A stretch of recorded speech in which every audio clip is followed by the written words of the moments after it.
I'm joined now by Seth Berger, coach of the Westtown boys basketball team and therefore the former coach of Cam Reddish, who is now at Duke. And Coach, we hear so much about Zion WIlliamson, a lot about R.J. Barrett. Do you think Cam has been lost in the shuffle there?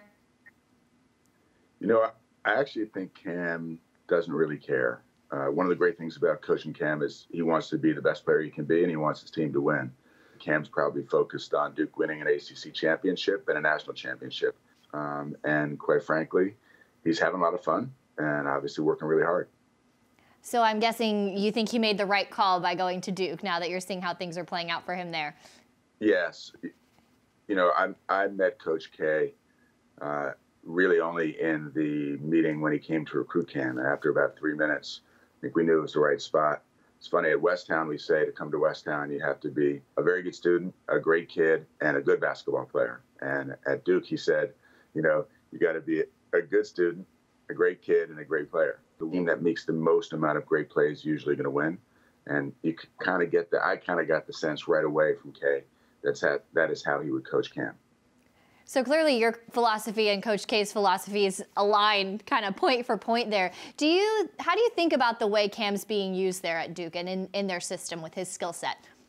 I think it's great. I mean, Cam is so multi-talented. And usually when you say someone's versatile, what that means is they don't excel at anything. With Cam, it's really not the case. He excels at so many things. He can be on the ball as your primary decision maker.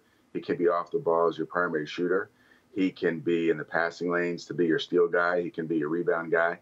He can guard the toughest offensive player on the other team. So I think Cam in the league is quite frankly going to be able to play the 1, 2, or the 3.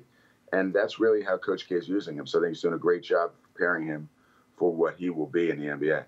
Well, and as of late, he has been struggling a little bit from the field. He's shooting 36%. What kind of advice would you give to him right now during this time?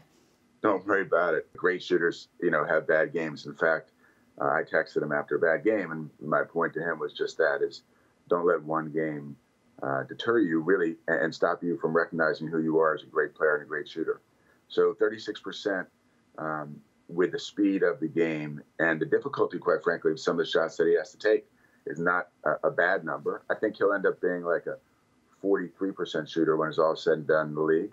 And my bet is, knowing Cam, as you saw in the Florida State game, as we get to the ACC tournament and the NCAA tournament, when the time comes for someone to make big shots, Cam will be ready to step up and do that. When you mentioned his versatility translating to the next level, what kind of players should NBA teams look to land if he is drafted by them this summer? Yeah, I think it's a kid that works incredibly hard. I mean, one of the things that's great about coaching Cam is there's not a lot of interest that he has in his life other than basketball. So he'll be in the gym at 6 in the morning, and if you want to do a film session in the afternoon or you want to get up some extra shots and work on some skill development stuff after practice, Cam's always ready to do that. So he wants to be the best player he can be, I think.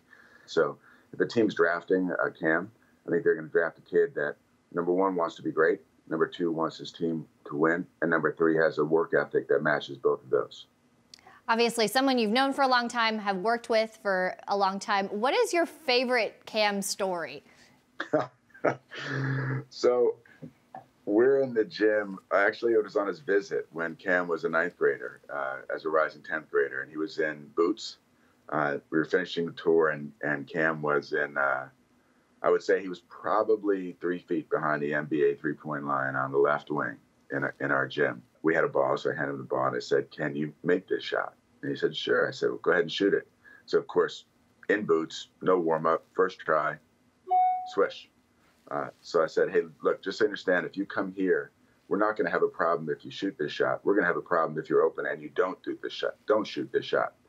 Kind of looked at me and his eyebrows kind of raised up. I was like, "Yeah, like, if you're going to be the best player you can be, you need to stretch your limits and try everything you can." And I think, you know, one of Cam's biggest progressions over the years is trusting in all the things that he can do. And I think you're starting to see it. The first half against Carolina, he was amazing.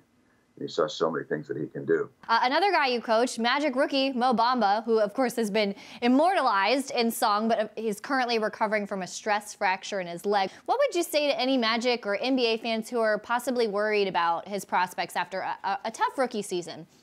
You know, it's funny that you asked. Muhammad came back to Westtown this past week. No way. The Magic were in town on Tuesday. They came in on Monday. So after shoot around, Mo came in and came out to school and visited with a bunch of people. Mo's going to be just fine. I mean, you know, when Mo first came to Westtown, he was a 54th ranked player in his class and was projected to be an Ivy kid. So after the first workout, I called his AAU coach and I said, "No, he's not going to be an Ivy kid. He's at least a high major." And he said, "Oh, really?" I said, "Yeah, he learns too quickly." After the second workout, I called him back and I said, "Nope, he's going to be a one and done lottery pick. This kid's got everything he needs to be a superstar." So what Muhammad has said to me is, you know, really importantly, he values Coach Clifford. And so I think that's a really important thing, because then he believes in the guy that's going to help him be his best player. So when Mo was up here, I was really actually pleased to hear that the Magic were shutting him down for the year to make sure that they're as cautious as they could be with his leg. So Mo's going to be great. He's going to be an incredibly high rebound per minute guy. He's going to be like a, 16 and 13 or 16 and 14 guy who's going to be one of the best rim protectors the league has ever seen. We appreciate your time talking about some greats that you've had there and looking forward to what's going on at the future there at Westtown. Coach, thanks so much. Thanks, Amy.